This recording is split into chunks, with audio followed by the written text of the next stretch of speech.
again to wake me up before you go. So 11 minutes to 8.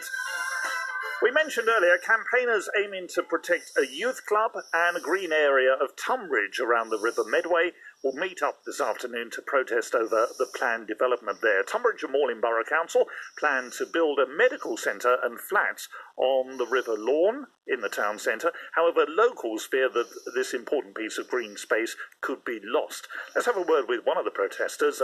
Lucy Athey is here, spokesperson for the Barden Residents Association. Morning to you, Lucy. Morning. So, I mean, it seems pretty good, doesn't it? More homes, new medical centre, that's the sort of thing people in West Kent are crying out for, isn't it? Yeah, we do need more homes in Tunbridge, but to be honest, we need more social housing, affordable housing, not the kind of high-rise, high-quality apartments that they want to build on River Lawn. And also, with medical centre, we'd love a new medical centre, but we don't think this is quite the right place. The traffic's really congested around there. It's a busy roundabout. It's always backed up. You're going to get ambulances coming and going. And we just, also that area flooded in 2013 quite badly, and we think more building there can only be a bad thing. Have you got an alternative place then in mind? We have been talking about not too far, because obviously people don't want to travel far when they're ill, but perhaps around the back of the Angel Centre in Tunbridge, there's a lot more space there. Perhaps they could build something bigger for the community where you've got rooms that the public can hire as well as a medical centre, and get everything all on one site. Okay, so the River Lawn, for those that don't know it, can you describe it and also explain why it's so important? Yeah, River Lawn, it's not huge, but it's a lovely, shady little patch. It's been brilliant in the hot summer we've had recently. It's got mature conker trees. I know a lot of the local school children like to go there in the local preschool to gather conkers in there. Sometimes if the high street's really busy and you might feel a bit intimidated about going up to the major park, it's a good place for just to kind of sit there, chill out, chat to friends. And we just feel a bit sad, really, if that got taken away for us. But as you say, you do have a major park, you do have a big green area. Yeah, just over the river, but for example, I was talking to one of our elderly residents at a recent protest, and she said on her way home, she doesn't have to walk as far as the park. She likes to sit there and just catch a breather on the way home. She doesn't have to go over to the other bit where it's really busy. I know that a lot of people with mental health problems might find the main park a bit intimidating if they've got a fear of open spaces or large crowds. So it's a good alternative. Now, we mentioned there's a youth club. The council report says the Teen and 20 Youth Club is in pretty poor condition and unsightly. How well used is it? Well, unfortunately, it's not well used at all at the moment because the council chose to close it down about 8 months ago. And even though they're not going to be actually bulldozing it until 2018-2019. So now it's been boarded up, so windows have been smashed by local youths, and it is turned into a bit of an eyesore, but it is actually a council property, so the maintenance was their responsibility, and they're the ones that have turned it into a bit of a sitting duck for vandals. Okay, so will you campaign for a replacement? If it is demolished, would you want to see it replaced? We would love to see more places in Tunbridge for the public to use, to hire at a cheap, affordable rate. A lot of the youth services, they've already moved out of there. But we know that a lot of the groups that used to rely on the reasonable rates there, like the boxing club, there was mental health charities, they've had to move elsewhere. And some of them have managed to rehome somewhere, but some of them have had to close down or cut back on their services. So we would like to see the council to offer an alternative. Is that likely, do you think? Well, it all depends on Tunbridge and Malling Borough Council, really, so it's something we'll have to look at.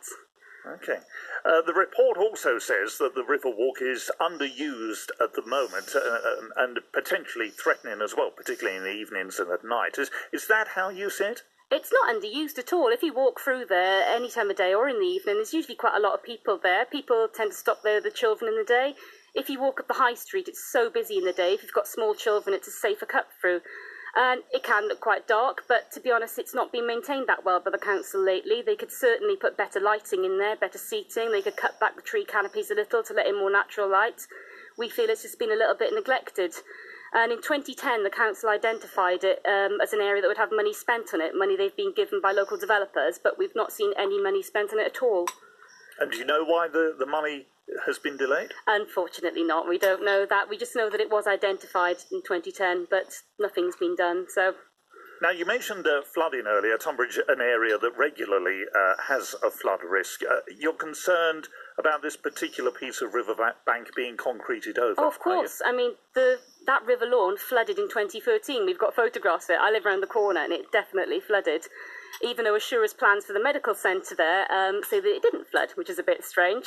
And if you remove all the natural drainage and replace it with concrete, then of course you're going to raise the risk of flooding, which could affect villages further downstream then, like Yalding and East Peckham. So it's definitely a big worry. Okay, so tell us what you're planning for this afternoon for the protest. Well, we're going to be we're departing from outside the Foresters Arms at 12 o'clock in Quarry Hill in Tunbridge. We're going to be parading up the high street. It's going to be noisy, it's going to be vibrant. We're going to have drums, people are going to be dressing up. We're going to have a competition for the best banner.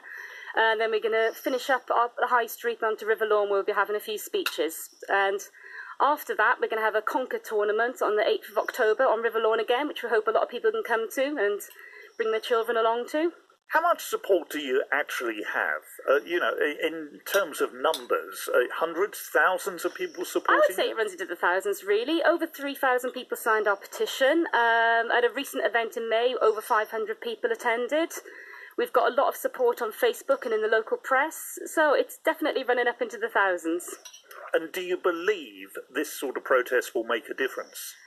Well, we have to, really. We just hope it'll make the council sit up and listen to the public, because it's really brought the community together. There's people of all ages, all different backgrounds, all different political persuasions, and we all want to come together to save this little patch of green land, because if this little bit gets sold, then what's the next step? We don't know what's going to happen to the rest of Tunbridge. And the time scale? Will the council make a decision over the next few months? The Cabinet, the 6 members of the Cabinet, make a decision on October the 11th.